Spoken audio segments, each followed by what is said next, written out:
Good morning, everyone, and welcome to American Scouser's Morning Coffee or Tea with American Scouser. It is a Friday morning, and we are back in action. We are, because it's Friday, reckless as always. So reckless, there is no on, but Kazi is with us. What's going on?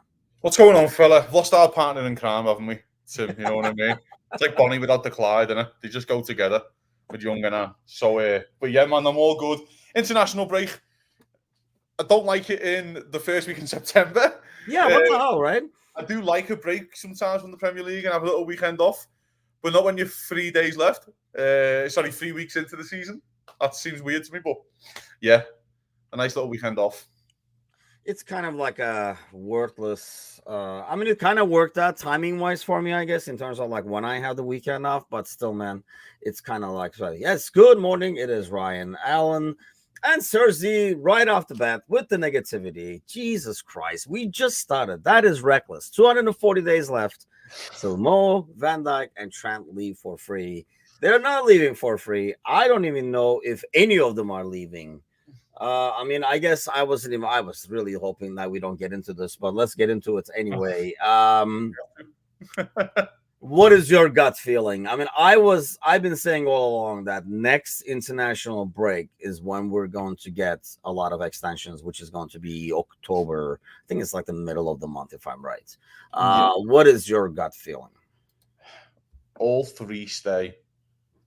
All three signed by the 1st of January. And only because you can't let these players be allowed to talk to foreign clubs in January. It just can't be allowed to happen, which of course, for the people who don't know, that is the rule. If you get to 6 months left in your deal, you can't talk to other clubs that are not in your league. So for example, Real Madrid will be on the phone to Trent Alexander-Arnold on January the 1st. And I would also assume Real Madrid will be on the phone to Virgil van Dijk or by Barcelona or Bayern Munich on the 1st of January. Because they'd be naive not to be, by the way, if they are still out of contract in the summer. But I do expect all three to sign. I just feel like, Tim, there's so much work to do across the board. I said this, I think I said this 6-8 months ago. I'd just sign all three for 2 years and go, they're just done for 2 more years. Well, not Trent, that's 5, but the other 2 lads, 2 years, and go, we're not worrying about it, and this is your best chance of winning right now. We'll worry about it, in a couple of years, kind of thing, and giving Anne the best chance at winning everything. The one thing that these lads do guarantee, now Trent's a bit different, Trent's on his own, but the other two because of the age. But the level hasn't dropped. If anything, the level's growing. If anything. That's what I wanted to ask you, though. Do you think, not for them, obviously, but for the club, does it matter how the season is going in a decision making? Or the decision is already made, or perhaps the decision is already made when Slot came.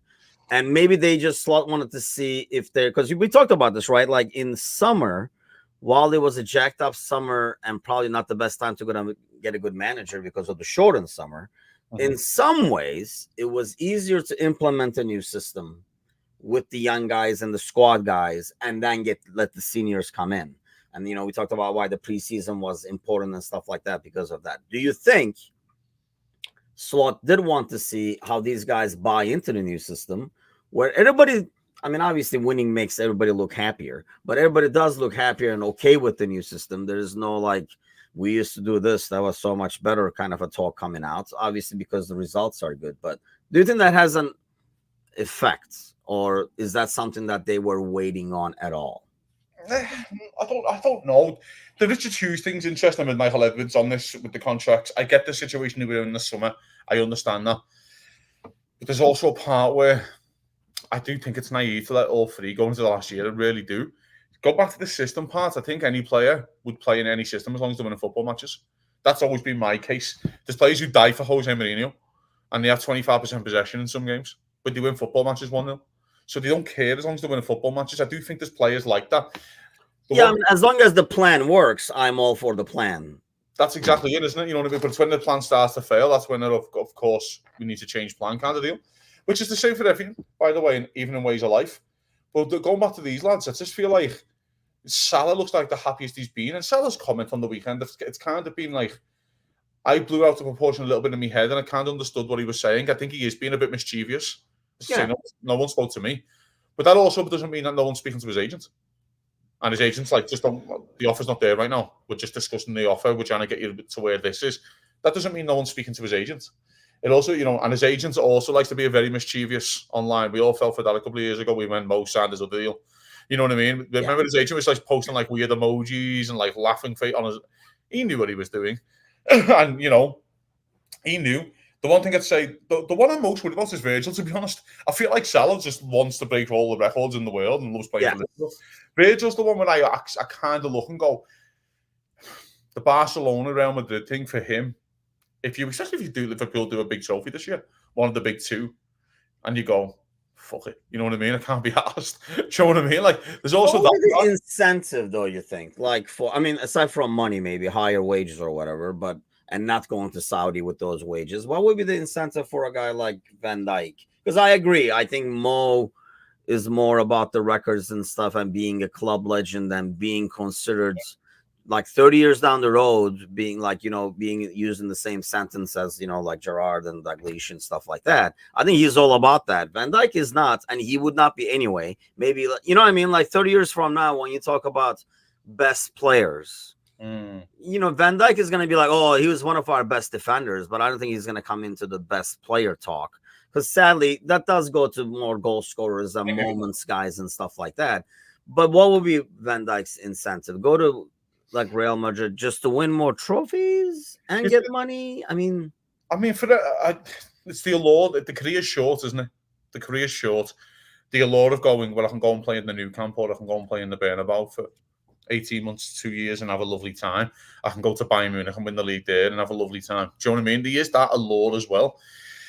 You forget that players have their own goals. Like, players have things they want to tick off in their career. And some of their players, who are not from England and not born in Liverpool, by the way, might think, I want to play for Real Madrid one day, which is completely fine. Yeah. Like, 99.9% of players want to play for Real Madrid one day. So there's a part where you might go, well, there's an opportunity there.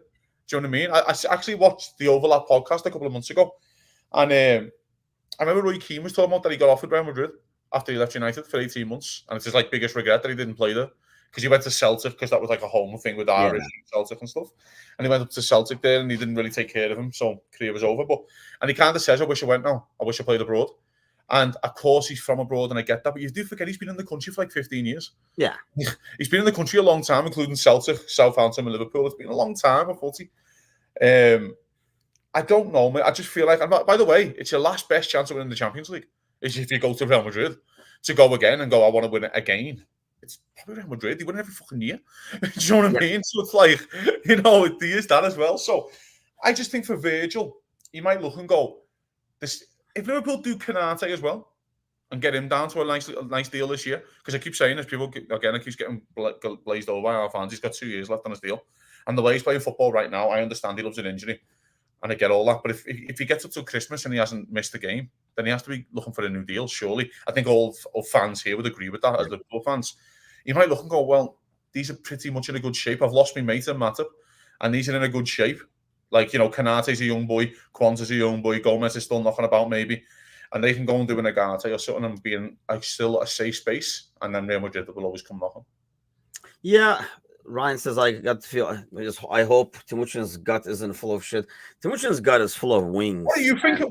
Way too much last night, so you don't want to know what are you thinking, though, Tim? What are you thinking? What's your gut feeling about these three lads? I think they all stay.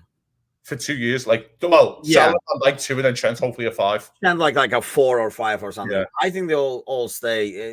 So this is disagree. Van Dijk will be there with Hansen. And my point by saying that, because we never say when Mo is being considered to Liverpool grace, nobody is like, he's as good as Hansen. Defensive guys, defenders don't just get that all time. Because I think because of lack of moments kind of a thing, like goals and all that kind of thing. In the best ever Liverpool 11, Virgil van Dijk starts centre-half. That's the best compliment you can give him. In the best ever Liverpool 11, and there's an argument in the best ever Premier League 11, he starts centre-half for 80% of fans. Right. I think so. Listen, mate, this fella came second to Messi in a Ballon d'Or and missed that by about 12 votes. Centre-back, yep. As a centre-back. Only Cannavaro's won one a centre-half for years. Do you know what I mean? And that was years By ago. the way, neither one of them being nominated this year is going to be a really big shocker when one of them still gets to somehow fucking win it. The Ballon d'Or, Messi or Ronaldo. I know they're not nominated, but that's going to be find a way. Yeah, they've got to find a way, haven't they, to win it. But yeah, I mean, Marcus says leaving to play in warmer climates and least challenging. I wouldn't say Real Madrid's least challenging. I think it's very difficult to play for Real Madrid. I think Real Madrid fans make it difficult for you. But I understand your point a little bit. Like it's slower games. For example, you're not going to have live forward depths with fucking Granada. Yeah. You're just going to go out and batter them. So it's just like, so I get that part where we have live forward depths with fucking anyone in the bottom 10 because you can have those type. For example, Crystal Palace have a player that would start for most teams in the Premier League in Eze. So that's Granada don't have a player who starts for Real Madrid. Do you get what I mean? Like that's where the quality comes in. We were all gutted when Wolves, who finished 15th most seasons or lower 10, Neto went to them, and every single team was like, fucking hell, Neto. Do you know what I mean? Because that level of quality kind of thing. By the way, Sparky says, I think Virgil and Mo sign and Trent goes to Real. I always thought, one of the attractive things maybe is they sell him this thing where, he's not going to be a midfielder there. He's going to replace Carvajal at best, right? He's going to be a right back. So what is his incentive? I feel like, as a guy, being a legend of the club probably means a lot more to Trent than, obviously Mo's a numbers freak and a stat and a record freak, so he wants those. But, the scouts are in our team and stuff. Don't you think, it will be even more? And how do you think, as a scouser yourself, how do you think Liverpool, the city, will take Trent going to Real for money? This is the thing. If he left on a free, Liverpool have a case in point here with Steve McManaman. He was one of the best players in the league, by the way, for our older fans. He leaves on. He's one of the first Bosman free transfers. I still said Bosman free transfer there because I was that old school, because it was a guy called John Bosman. Yeah. Who created the free transfer. So for people who don't know, when you used to run out of contract, the club kind of still owns you. Bosman, yeah. You know what I'm saying? And then John Bosman was like, no, I signed the deal. He took it to court. It went through, and that's why we have free transfers now. But I'm going off on a tangent. McManaman was one of our most favourite players, brilliant player, nearly won the league a couple of times with Liverpool in the 90s, and then left on a free transfer. And he's just not loved. Like, he was hated for a long time. He's not loved now, really. It's like, yeah, he was a great player for 4 years. And, Fowler and McManaman was good as anyone. Tim, you can probably attest to that. And it's like, now he's just not loved. There'll be a hatred if Trent went on a free. That's why I think Trent's been given guarantees in the summer. Trent, by the way, Virgil's come out and said, no one spoke to me. Salah came out and said, no one spoke to me. Trent hasn't come out and said, no one spoke to me. Yeah, true. Do you know what I mean? There's a part where Trent's going to go, there's guarantees. Yeah, we might be moving Virgil on next year on a free, and you're going to be the captain. There could be that guarantee for Trent. And he goes, because Trent's always said his target's always been to captain Liverpool. That's always been his dream, was to captain Liverpool. He does the Gerrard celebration on the weekend. Yeah, United. It's the first thing he did, by the way. Like, it's been pre-planned. Like, it was planned. It was definitely planned. 17. Since he made his debut, that was the plan. If he scores at Old Trafford, I am kissing that camera. Which, by the way, I'm a big fan of, and I would do exactly the same. Mine would be doing this in the Stretford, then just jumping at them. We have different scenarios here. But so I feel like there is a thing there for Trent. I think Trent definitely signed. I think the hatred in the city for him for leaving on a free would be diabolical. But I also think as well, I think even yourself, Tim, whatever you think about the board or the owners, if Trent leaves on a free, I think you would have serious questions to ask about this board of like, how can you let a player of that quality leave on a free and not speaking to him and blah, blah, blah. And I think you, who's a very staunch protector of the ownership and the board, would even say, fuck me, that was a balls up, wouldn't you? Yeah, it's kind of like a dumb move but we've done this in the past. But I mean, here's the thing. Everybody's putting this on the Edwards Hughes thing.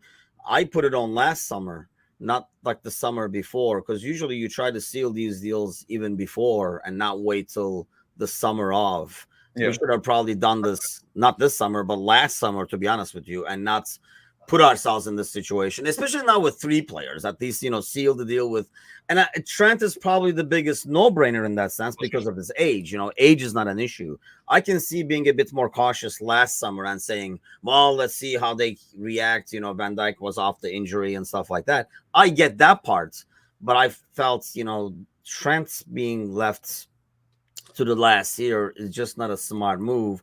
But so you're saying, like, if Trent was sold for, let's say, I don't know, 90, Because those prices have gone, right? We were talking about this on Discord a couple of weeks ago. Like those, like, we were like 100, 110, we would sell Trent. Those numbers are not there now. So let's say he goes there for 60 or 70 million. Yeah. You think the hatred is less? Yeah, no, yeah, definitely. I think if he comes out and says, listen, I want to play for Real Madrid, I've done everything at Liverpool, I've won the league at Liverpool, and I've done everything I want to achieve here. It's my hometown club, it's a one shot to play for Real Madrid kind of thing. I think you can get over that a little bit. That's why I was always okay with Coutinho leaving. Signed you for 8 million. You've come in. But Coutinho is a different scenario, right? He's a Brazilian, and that's their thing. So, it's a bit easier to understand. I've always wanted to play for and insert Barcelona or Real and stuff, especially for South American players. But if Trent says, I've always wanted to play for Real, you're like, what? No, I don't mean that. I think it's more the fact if you come out and explain listen, I've done everything at Liverpool, I've won the league, I've done everything I've wanted to achieve, and I've got a chance to play for Real Madrid, and I want to take it because it just sounds like a lovely time. I don't think you'd have any issue with that. My Coutinho scenario is we got great money for Coutinho. If Coutinho leaves for 15 million, you'll all go, fuck me. But Liverpool tied him off to that deal, didn't they? Like 12 months before, Liverpool got him tied onto a deal, knowing this would happen down the line, and Liverpool got great money. So it's like, I do think leaving for money is a thing over leaving on a free. And by the way, the ones on leaving that we've left on a free in the last couple of years, which we've all criticised, by the way, like the Ronaldo and stuff, they don't fuck off, they left Liverpool. They don't fuck off. Like Ronaldo's playing in the Saudi League now and stuff like that, and went to PSG and flopped, and I think he broke his hip or something, didn't he? He went to Roma, he got injured. I don't think he even got to play initially. Isn't he still at Roma? He's in Saudi Arabia, I think. Look, that's what I'm saying. I think he went to Saudi. Well, I think that just proves the points that we don't know where the hell he is. Exactly, yeah. but like someone said to me like a couple of weeks ago, someone put it on Twitter, like, if you look at Liverpool's midfield from when we nearly won all four, all of them are fucked. They're all finished. They've left Liverpool and they're finished. Like Anderson and Fabinho and Wijnaldum and Keita and Thiago, they're all finished. So does that mean, okay, like you can look at that both ways though, right? Like were they a product, of the system, or, like the system getting the best out of them, or we knew when to get up and go and leave him in the room? I think it's a bit of both. I think the manager, of course, helps anyone because anyone can run through the brick wall for this manager. This manager, the old manager, at least with Klopp, he could get a tune out of everyone. I felt like, there wasn't many bust signings under a Klopp reign. Keita's always the one that's always going to stick out like a sore thumb. Yeah. But the rest is like, they're all pretty successful, and he gets tunes out of players that we wouldn't necessarily sign like your Manes and Salahs and players like that. He got tunes out of them. So there's a part of that as well. There's also a part, of course, when he knew when the club when he went to let Wijnaldum go. You do forget that Wijnaldum was poor the last season, really. He got it together the last 3 months. I remember he was poor his last season. And it felt like his legs were getting run off him. He did the Henderson deal, and I will argue that the Henderson contract was still correct to do. I would argue that. Liverpool got 12 million for Henderson. Yeah. At the end of the day, Liverpool still got good money for Jordan Henderson, and he still came in and helped Liverpool win the double, the league and FA Cup and stuff like that. And I would argue that was still the correct thing to do. And it was on Henderson's terms why he wanted to leave, and that's no problem. Good money in the door. And then you look at the rest, and I just feel like there's a part where this team, that's why I've got to go back to this team now, with these three contracts, it does stick out. I'm petrified of the Robertson one. I'm petrified of Konaté's deal. I really am. The Konaté one's like, oof. Because again, this PSG, there's always, like you French, there's always a PSG law, you know what I mean? And it just sticks Robertson, out. Though? Like, I mean, not that there wouldn't be suitors for him, but I think he goes back to Celtic. But make a decision. Make a fucking decision. And if he's not your man, don't make him to go to, like, we're in the position now. I don't want to have this conversation with you next year, going, fucking hell, Konaté and Robertson have only got a year left. I don't want to have this conversation. I wanted you to... like, we don't know if the decision is made in terms of... I understand what you mean in terms of action being taken, according to the decision, I guess. But, I guarantee you there's like a... I mean, you never know. Obviously, along the way, there's going to be injuries that derail you from that track, but you kind of have like a 3-year, 5-year plan or something like that in terms of, who's going to replace who and who you're hoping is going to come up and stuff like that. But those things change all the time. So as he says, Trent fired his agents. His family are now looking after his interests. But I guess the question on that would be, what are his interests? Like, if you were his manager and did not consider anything about being from Liverpool, blah, blah, blah, just looked at him as a player, what will be his interest? If you're his manager, what are you telling him? Taking all the emotional and psychological stuff away. If I'm Arne Slot, and I'm trying to convince Trent to stay at Liverpool. Forget where he's from and stuff like that, and he's just the ability alone. I say he'll be in my opinion, you could win a Ballon d'Or at this club. Like, his ability is that good at a football club.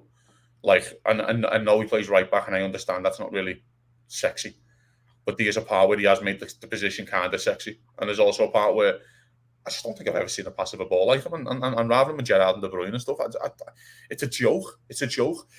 Going back to this is what I'm saying about sometimes with tactics in football, and I think, by the way, tactics can get overplayed. So you need this man to be here and double pivot and all that. Sometimes you just give a ball to a player and go, do me a favour, spray that 60 yards to that winger and let me push 40 yards forward. Or, having a guy who can do that. Having a guy like Van Dijk who can do that diagonal. Not every center back can pin that diagonal. And that's the difference. Valuable. That's the difference, what Trent can provide. Never mind there's other whipped-in crosses and there's ability. I'm just talking about if you're just playing him as a right-back in a right-back position, for him just to go, give him the ball, we're under pressure, just fucking smack one that way for me. Yeah. And I let, you know what I mean, ping out Diaz for me, let him take the loveliest touch, on the counter. That ability alone, so hard to find. We're big Conor Bradley fans. I love Conor Bradley, I think you do as well. He hasn't got that ability in his feet. He's got the work, he's got the running ability. He has a nice strike on him. It's not Trent Alexander-Arnold. It's not even close. It's not even a coin toss. Trent is the better right back. It all ends up. So I would say that's what you'd be saying to him, that you could be the best player in the world at this football club, and you can go. But there's also a case in point here, mate, a little bit with if you're the board and you're Edwards and stuff like that, and you want to sit down with Trent and you go, remember what we told Coutinho? If you stay here, we'll build a statue of you probably. And then he went, and now he's finished at 32. If you stay here at this footy club, there could be statues built of you. Like, let's not get this. There's not a qualm here. I still think there should be a Steven Gerrard fucking thingy statue outside the ground. I'm sure there will be one day. But there's all, you know what I mean. There's like that could be you. Do you know what I mean? Like you idolize the Gerrard and the Dalglish. See that stand up there? It's named after Dalglish. Yeah. You know what I mean? Like, that's the level that we can give to you. That's what we can provide to you. So I think he stays, fella. I really do, and I do think all three stay. I just think that there's too much business to do next year. I really do think there's just too much to do. In terms of, you've got to get Diaz signed. If it's 50, he's on 50k a week. That feels like a new deal that has to be done. Yeah, there has to be a Darwin. Yeah, there has to be a Darwin Núñez conversation. You're in his third year now. If he's going to be a bit power player, do you cash in on Darwin Núñez and go and get a player who can actually benefit more for you? I don't know. I mean, here's the problem, right? It's only been 3 weeks, but that's the direction I'm going right now. I mean, the way it's looking, how much he's being utilized and stuff like that, unless behind the scenes he's really cramming and getting the system down on what he has to do. But there's this, I mean, understanding the system is one thing, having a different skill set is another thing. Not everybody fits. I mean, you can be a great player, just not fit in the system and stuff. And I think in this case, yeah, it's definitely not looking like it. It's like way too early. I get that, but it's just not.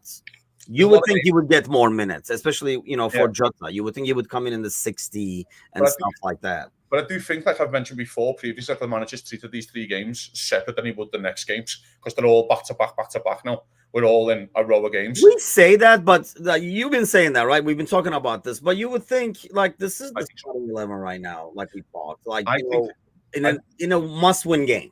Go on. Oh, yeah, of course. But what I'm saying is, though, after this international break, you do have to move pieces. Yeah. McAllister's coming back Friday. Diaz is coming back on the Friday.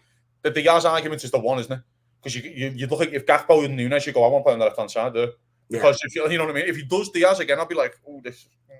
Do you know what I mean? That's when I'll be a bit more, when are these lads going to get a fucking shot here in the Premier League? You know what I mean? Like, he's really not asked what time these lads come back. But I do feel like with West Ham, West Ham, AC Milan away, when you can, I'm not saying lose the games in the Champions League, but when you can rotate early on in the Champions League, you can rotate a little bit and get away with it because you've got Lille at home and shit like that at home. Do you know what I mean? Girona, I think it's Girona away the last one. That's what I was going to pull up for you real quick over here, so that we can kind of take a look and say, like, where we can, because when I looked at it, I remember thinking, this is not too bad in terms of where we can schedule. Yeah, the next 5 are okay. The next 5 or 6, I think. You'll pull them up now, I'm sure. It could be even 7, actually, that are okay. I'm working on it, that's for sure. But when I know, so you come home to Forest on the Saturday at 3 p.m. with McAllister landing on the Friday. So that's where I think Jones might get a start. Because Jones is meant to be fit now. He's training in this international break. He's meant to be fit. then your argument is Salah's at Egypt. I don't know when he gets back. I don't even know when Egypt play. I have no idea. Because then if you're Chiesa, you'd look and go, well, I've been here 2 weeks and learning the system, and any chance I can get 20. Do you know what I mean? Yeah. And then, again, the Diaz situation is the Gakpo or Nunes. I think Liverpool... Is the Forest game a good one to start Kwanzaa in? If you Kanate, because we all know what Kanate's like. He's made out of breadsticks. You're like, is that the one where would you do Kwanzaa at Forest? At home? Or when does he start a Premier League game?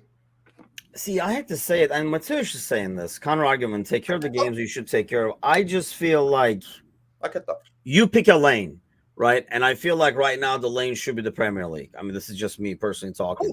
One, because the margin of error is so small, and then whereas in the Champions League you do have some flexibility, right? Like you look at, let me pull it up over here and show you. But there we go.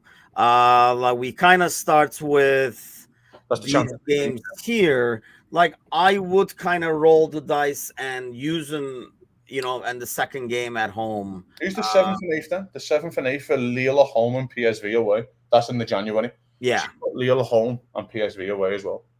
And that's why, you would think you have an end of the schedule that I think feels a bit, almost like it's easier as the games go.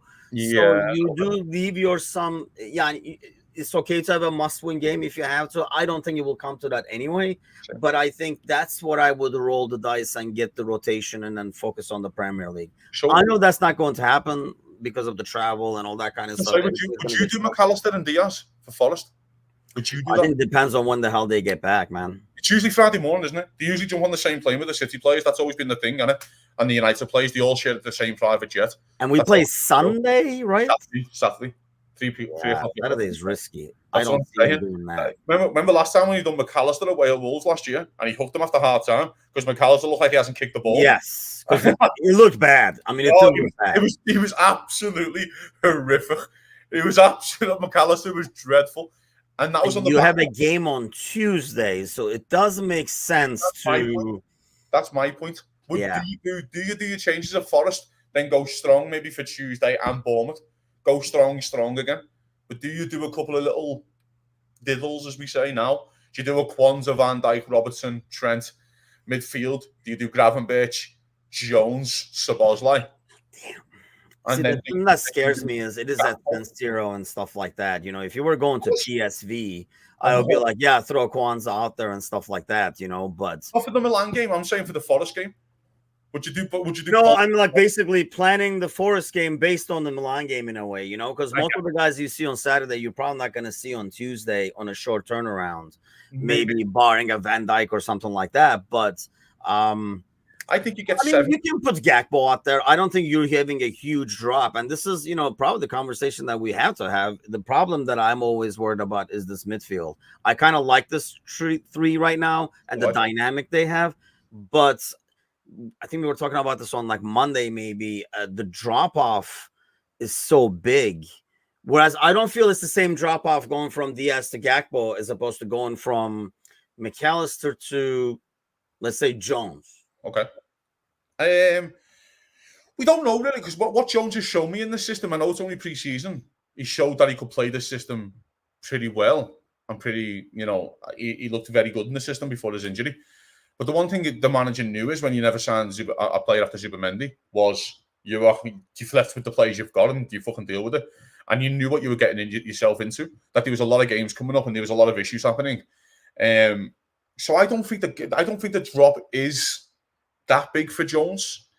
I understand what you're saying, though, Tim. It's concerning because we haven't seen him in a game. But if Liverpool can't do Gakpo, Jones and Kwanzaa and leave the other rest, the 8, and leave those 3 changes and beat Forest at home, you don't deserve to be in the title race anyway. You don't. Like, you've got to still be able to beat Forest at home. No, listen, mate, if you go to the City ground, there'd be a bit more, fucking hell, you know what I mean? It's Anfield. You're at home. I expect Liverpool still to make those 3 changes and still beat Forest.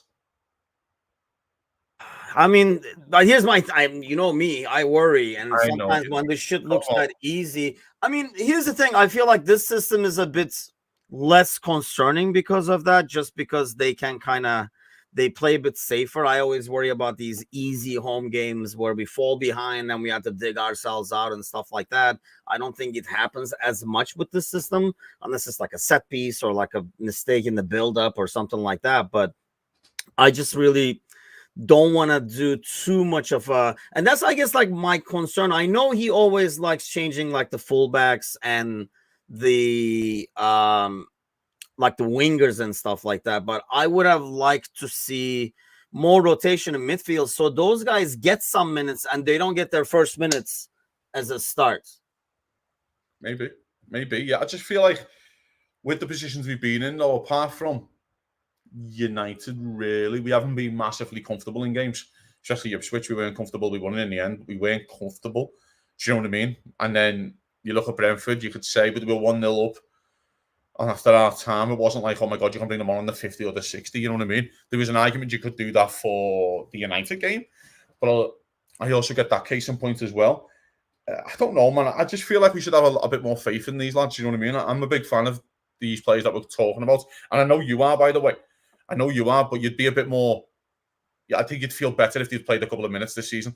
But yeah, they came in like at the 70th and stuff, played in that role. I mean, it's not fair. Nobody gives a fuck if I'm more confident, but because I'm sure they're doing it in practice and Slot might be confident.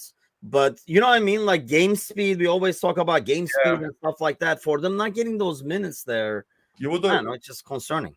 Instead of this Milan game this week, you would have loved the West Ham game this week, wouldn't you?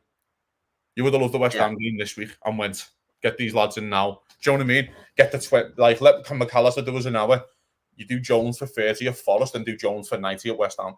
But because of the order of the fixtures, it's like, it's fucking kind of killed you a little bit, you know what I mean? But again, I just feel like, especially with Jones, I've got no drop-off concerns with him. Gakpo was fantastic in the summer, you know what I mean? And then you look at Kwanzaa, who I think needs a break. I think he does. I don't think he played that bad against Ipswich. And now, by the way, that's full credit to Konate, because Konate's come in and been absolutely excellent.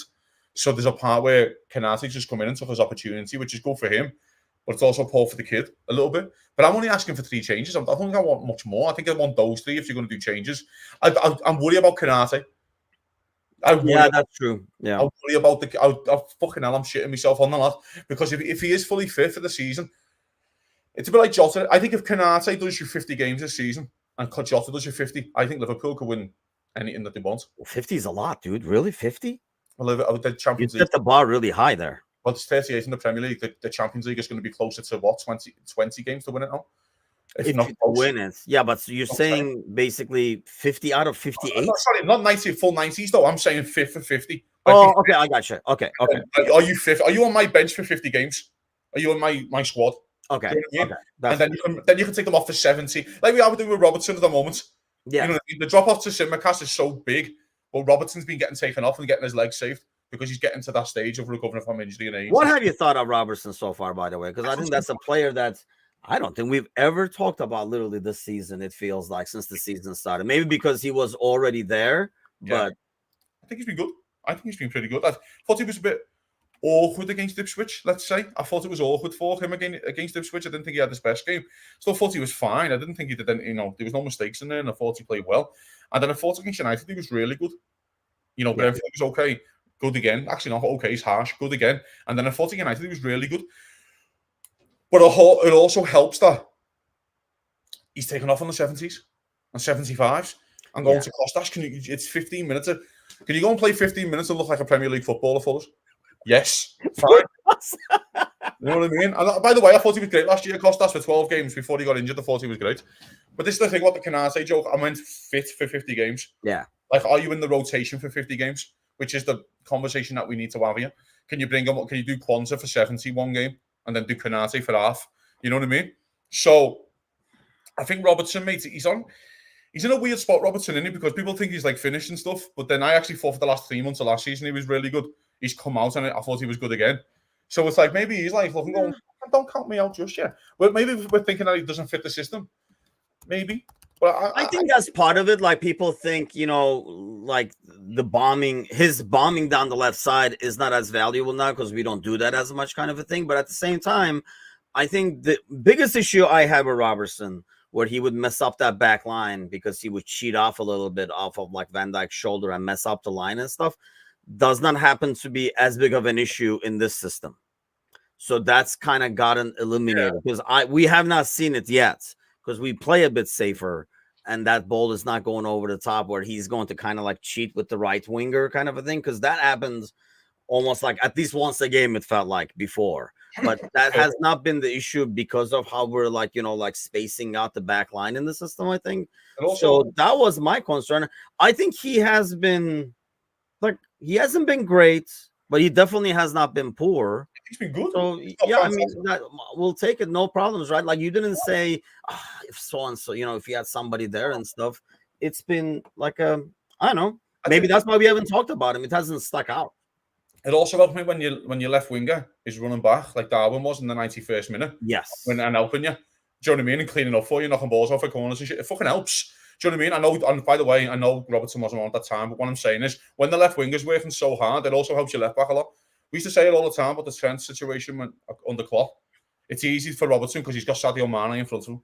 Yeah. And Sadio Mane would work his nuts off for you. And he'd run his socks off to defend and get win the ball back and stuff.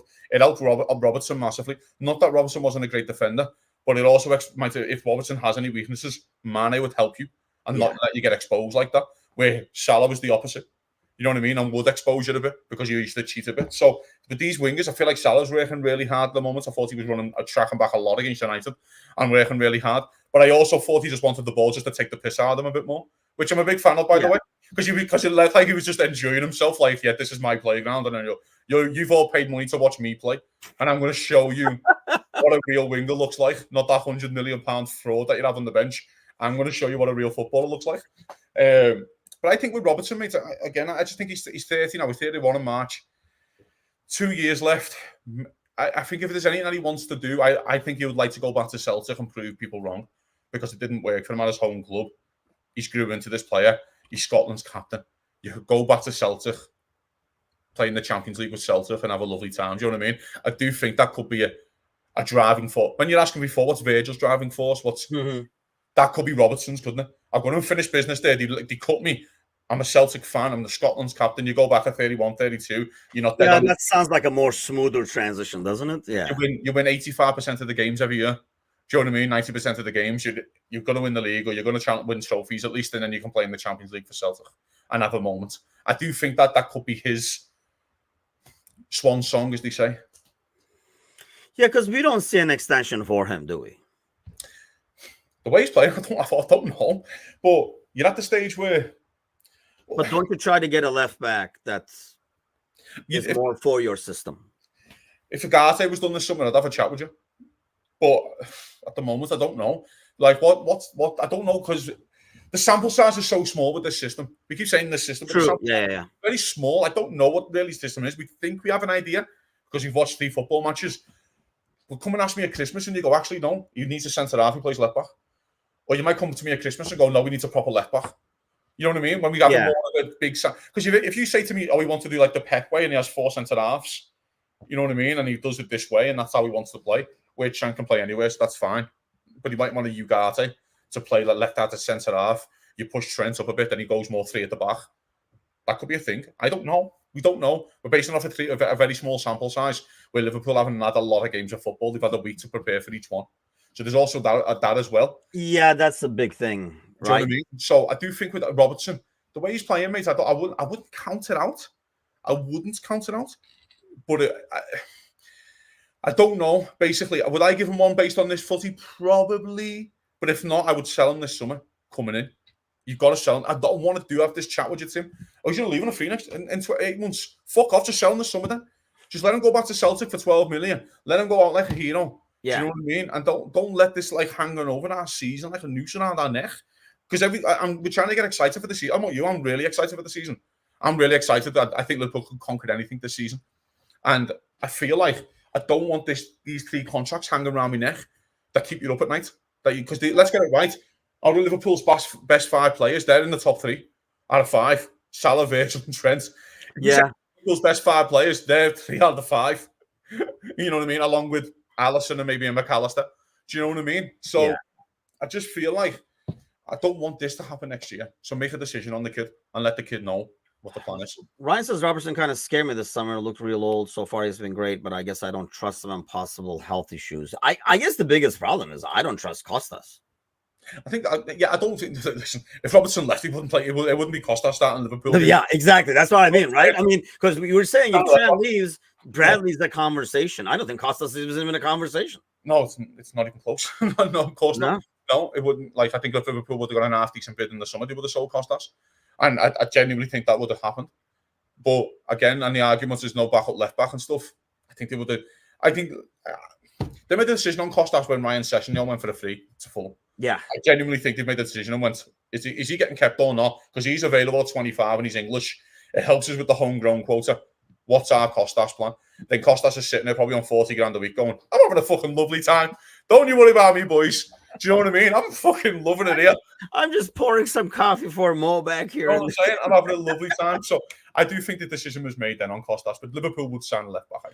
I mean, the problem is, like we were talking in the very beginning, like this international break just came too early to make a judgment on anything, like overall, like who fits, who doesn't. We're kind of like a lot of these are kind of based on history, like Costas, right? Like it's just more based on history than anything else. And same thing with Robertson. And like you were saying, do we even know the system yet? I know they were talking a lot about this week because he came out and like he just put the recipe on the table and walked away in terms of like how to break down United and stuff. They were talking about, how he preps differently for every game. This team plays differently. Do they? Like, we don't know. I mean, going to you are going to have a different plan for going away to Old Trafford. But I don't know if you're going to be like looking at Forest and looking at Bournemouth. Yeah, I realize you take different precautions for different players based on what they do and stuff. But I don't think like, it's a whole new game plan for these guys, a whole new game plan for these guys, because it doesn't really work that way. Premier League footballers know more about football than us. When you're going to United and they see that Casemiro starting on his own in the six, what's the fear? Without the manager telling you, you go, we'll run at him. Yeah. We'll just run at him. Because he turns like a fucking 7-ton truck. He can't run. Like he's not really a good. I mean, dude, you can just show up to a pickup game. Like genuinely, and 5 minutes in, you're like, that's the guy we're pressing. That's the guy we're having. Yeah, I know. And that's no disrespect to Casemiro, by the way, because he's a legend. But it's like he's finished. It is what it is. He's just finished. So that's no, as much as like we plan differently, and I'm sure we do. By the way, I'm sure we have special plans for certain players. I.e., don't let Manu get on the half turn. Do you know what I mean? And which I think that's how we scored the third goal. Don't let him get on the half turn. Keep his back to the walls of the defence when he receives it. That's just standard football stuff. I'm sure we have those special kind of ideas for players. But that's not like, oh my God, like Arne Slot's invented the fucking wheel here by just saying target Casemiro. You know what I mean? That's standard footy, isn't it? Maybe I don't know. Maybe I'm incorrect. For example, if what else you want to do? Just give Rashford the ball. Why? Because he's not taking any ball and he can't beat you. He's fucking heads all over the gaff. Just give him the ball. Just take it off him. Yeah. Like, this, you know what I mean? It's just standard stuff. So, as much as it's impressive, you know what I mean? As you said, the sample size, I think the sample size is too small. I think there's just a little few things to happen. But going over to the overall league, mate, I do think it's exciting, the overall league at the moment, because I think Arsenal in the shit. Yeah, I was going to show you that. By the way, Robo says if Marcus says if Robo gets injured, Joe will be the first choice replacement. Maybe. But one thing I say about Joe is Joe hasn't got on the field, and Costas has been getting on the field. Yes, and that's what I guess like is the deal. But I know if it's like even a bigger kick in the balls too. And here's the thing: at that time, the transfer window was not closed yet. Yeah, I know it was for the like this weekend's game, but overall, so now that we know Joe is staying, I guess we'll get to see if the plan is different. Now that you're here, your head is here. Let's get you on the pitch. Does he do Gomez in the Forest game? Does he do Gomez for Milan? He definitely does Gomez for West Ham, whether it's centre half or left back. I'm going to assume he does Joe Gomez for West Ham.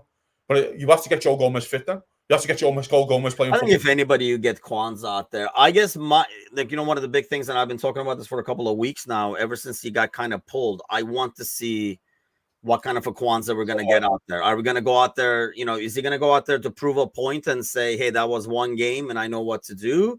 Or is he going to go out there like kind of shaken up from the experience? I mean, he's a young kid. We kind of like forget about that. There was a story yesterday about this, like the dude that went to Fulham and he was like bawling. And we were talking about it with the guys from the panel like Discord chat. We have like a separate Discord chat, and we were talking about that. And I was like, we forget he's a 20-year-old. I mean, it's like, how many times like your kid calls you from college and you kind of have to calm their nerves and stuff like that. I mean, we kind of look past the fact that, and I know, they've seen a lot, even though they're 20, they've been doing this for like 10 years or whatever. Still a 20-year-old in terms of like emotional maturity and stuff like that. That's a huge thing. Agreed. Couldn't agree more. Let's look at this. What's one thing? I mean, you did mention Arsenal. I mean, I know it's always City, and if you pull up Arsenal, mate, if you click on Arsenal here and pull up their fixtures, fella, with no Declan Rice next. Yes, right. It does kind of. I mean, that is kind of rough. Look at their next 2 league fixtures, fella. Yeah, City away and Arsenal away. Sorry, Spurs away and City away, and they have no Declan Rice for the Spurs game. Yeah. They go to Atalanta, which we know, by the way, Atalanta's no barrel of laughs. Yeah, right, for any team. They're going to Italy. I know we beat them in Italy, by the way, but they were already through when we played them in Italy. They were through. They could fucking cause them nightmares on the Thursday. Then they've got to go to City. And by the way, that squad isn't that deep. Their squad isn't deep as ours, especially their strike force is nowhere near as deep as Liverpool's. Do you know what I mean? So they're at the stage where if they, let's just say, it's not out the realm of possibility, they draw with Spurs and then they lose to City. Right? They are. That's like what? Like already 7 points off? If Liverpool win, if Liverpool beat Forest and Bournemouth at home, which I expect Liverpool to do. So they'd be 7 points off, most likely City and us at that point. So they're now as fragile as that club is and the fans are and stuff like that. You're looking at a stage here, Tim, where we've got to go to Anfield and win. Yeah. Where usually you go to Anfield. Let's get it right. If I offered you right now, we play City twice, you'll take 4 points, and we take 4 off Arsenal, would you take it? Oh, yeah, 4 points is good. 4 points is solid. Yep. And the Arsenal are already looking, going, fuck no. We need to beat City at home, and then we need to go to Anfield and win. We need to take 6 at Anfield, at Liverpool, and we need to take 3 off City, the other 3. So we're just tied with City. That's what those 2 games could do to them. On the back of the international break, when you don't know, your players could be all over the world fucking playing footy. Yeah. Do you know what I mean? And then you've got to come back in. It just seems, I don't know, man. And then again, your best midfield is suspended for your biggest game away from home. One of my favourite derbies in the league is Spurs Arsenal. I love that derby. It's always intense. It's always a great game of footy. I think it's a great game. You haven't got your best midfielder. Okay, when is this game? Now, you lured everybody, including myself. This could be a good watch-along game on this. It's like I think it's a fantastic game. I always do. I think it's a wonderful game of football. Sunday, 8 a.m.? Oh, not me. Does that entice you? Not me. I just do watch-along. I mean, it's a game I would definitely get up for, though. I mean, that's just calling everyone a fraud. When Susie misputting, you don't want to see me. You don't want to look at me watching a game of footy. You watched me in Vegas, so I was just going, he's shite him, He's got some of your own players. He's fucking shite. When he's clearly not, but he's just shite. I know what I mean? It's like when my mum watches Strictly Come Dancing in the UK, and she's going, oh, she had a poor fucking Paso Doble. How do you know? Oh, he done that cha-cha-cha shit. How the fuck do you know?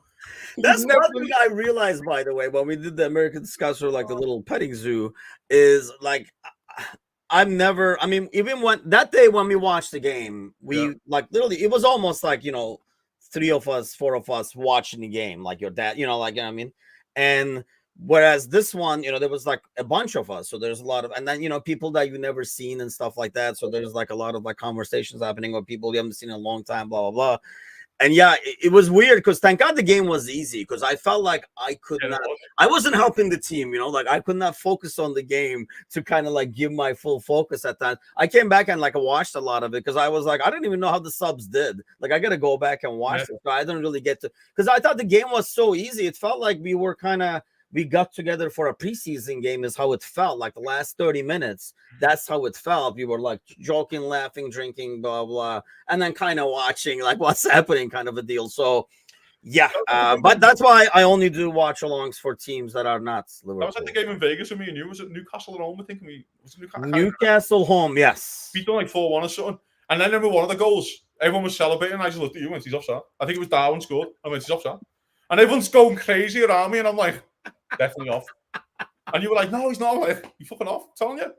I remember we constantly were fighting over Trent's defending. I just yeah. Anytime he was doing something good, I was knocking you, going, "Look, I fucking told you."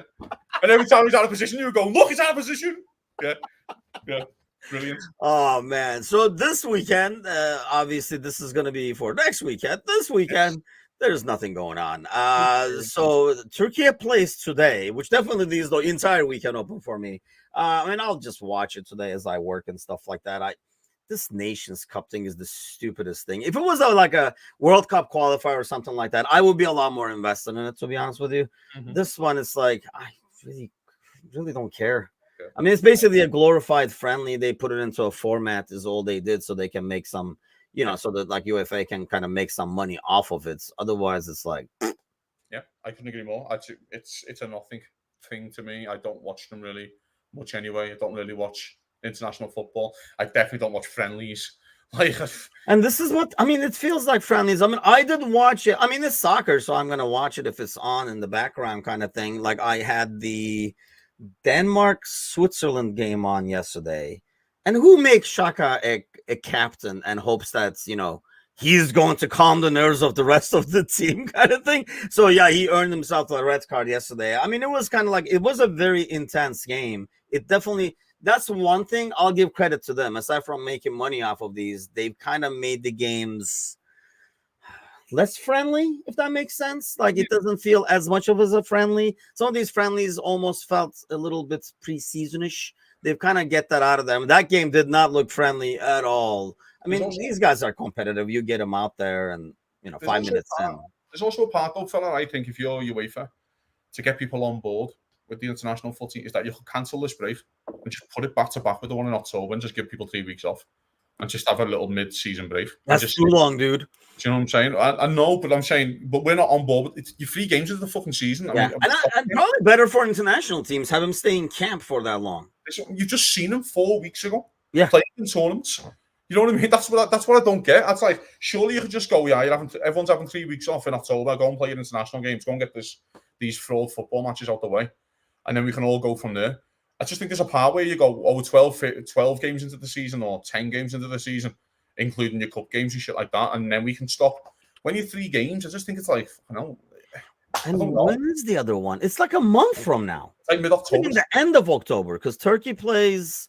I'm just looking at Turkey's schedule. I'm assuming it's the same for everybody for international breaks, and they play Wales today. And then they play again on Monday. Then, we get back in action. And then they play again October 11th and October 14th. Oh, it gets better. Then they play November 16th and November 19th.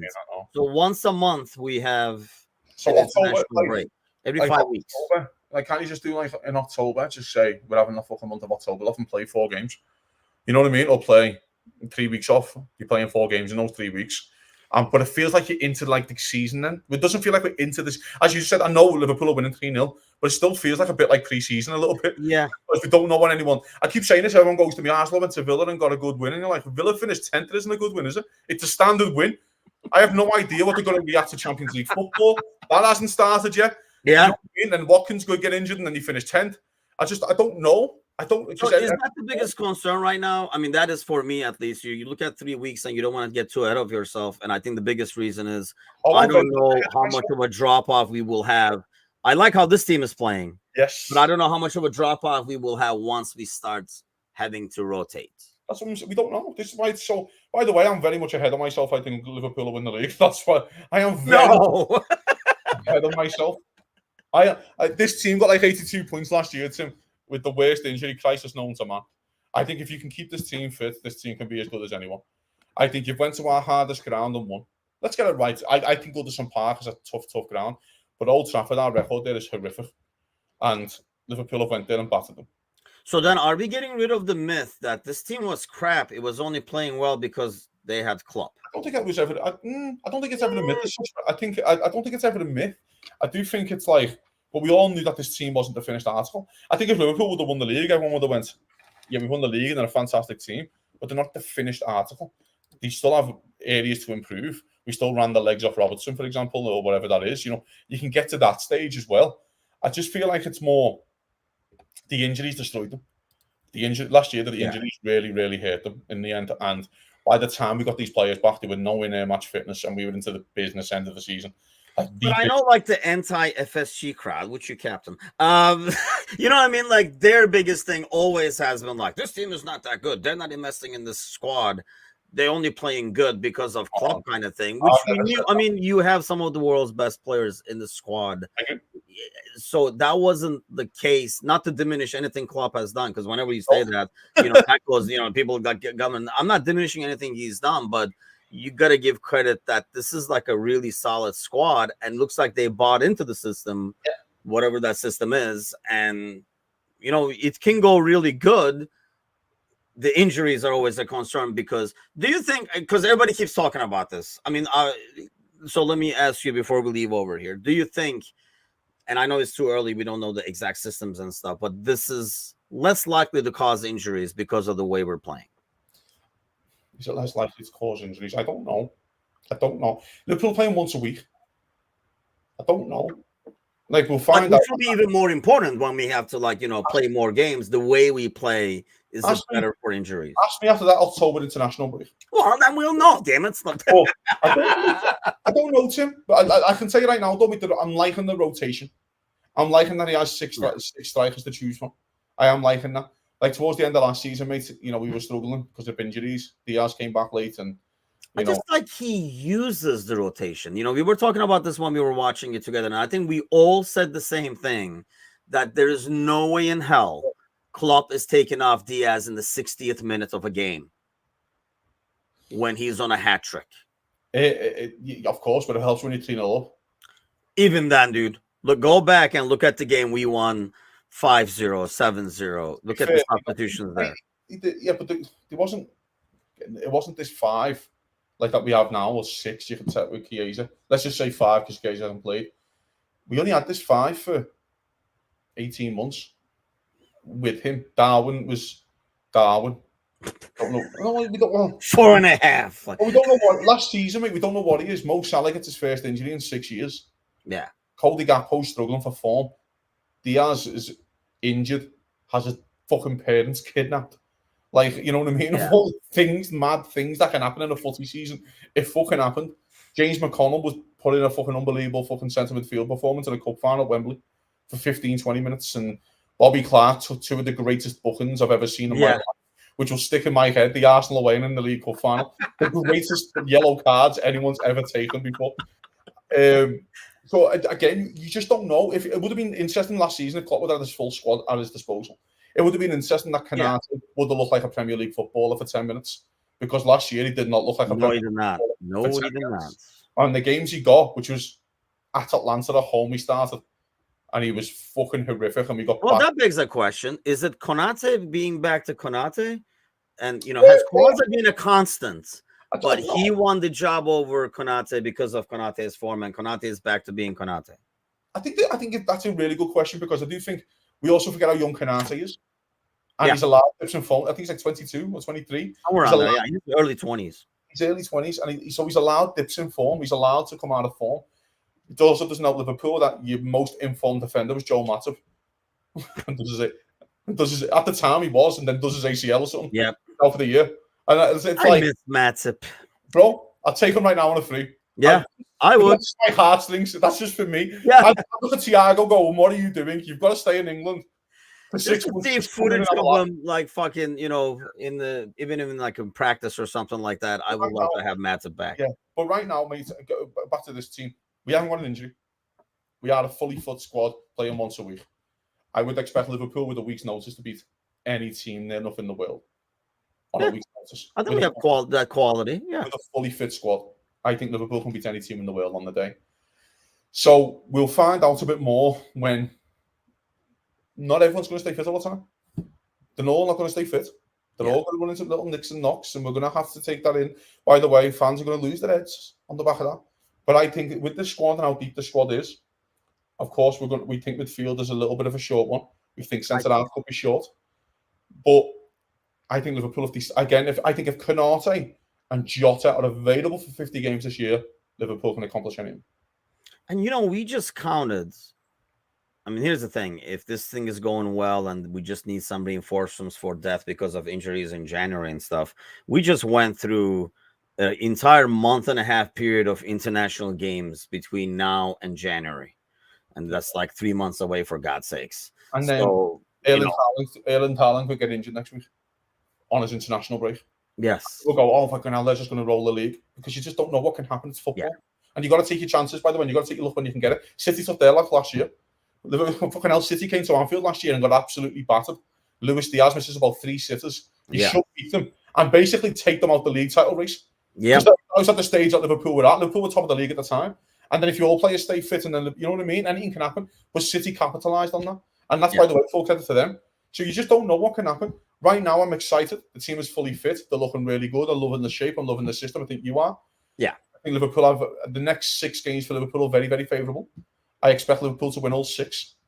And then we can see where we're at. Yeah, I mean, you got to figure it's not even 10% of the league done, and people are, you don't want to get too excited, but there's stuff to be optimistic about. I kind of like what I'm seeing right now. I like the form. I like the fact that the people have bought into the system. I kind of like the system. But, we're going to see that system if we struggle at home to score, and how impatient that crowd is going to get while we're like kind of still like tick-tocking around and stuff like that. So it's going to take some time. It's way too early. The signs are good. Yeah. So let's just roll with it. Kind of like I think Sergi was saying it the other day. It's like, let's just freaking enjoy what we're seeing. And when Sergi says that, for God's sakes, football is to be enjoyed, ladies and gentlemen. Football is a hobby. It's not and I know it's life or death to us, but it's still a hobby. Yeah. Enjoy it while they're good. That's why when we won the league and we won 26 out of 27, I was like, this is just a joke. Yeah, it is. It is. That's like, people take that as that should be like a norm of a good team. It's not. It never has been. It never has been. Any team in history has never done that. Yeah, exactly. No, in the history of football has ever done that. That's why I just enjoy it when they win. And then we take the losses when you can, of course, because that happens. It's football. But when they're playing well and enjoying it, they all get all the credit they deserve, and everyone does.